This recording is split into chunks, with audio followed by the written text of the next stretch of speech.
If you are wondering how we can set custom always on display on a Samsung S25, then honestly there's actually no way to do this, because when you go into always on display settings, I will quickly try to explain what I mean.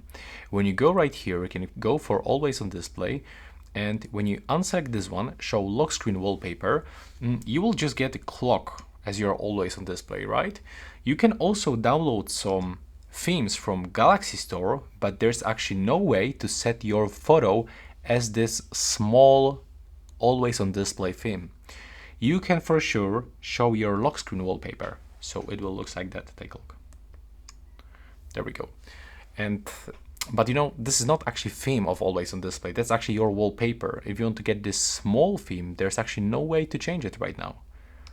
So, and if you also wonder why you cannot erase background, then it's actually quite simple. You have to just set the photo from your gallery, not your wallpaper. So let's get, for example, this photo. Let's set this as a wallpaper, lock screen and home screen, for example. Let's pick this part, click done, and now when you go back, we can actually erase background like that. And when we lock the screen, it's actually finished. So if you find it useful, please leave a like and a comment below.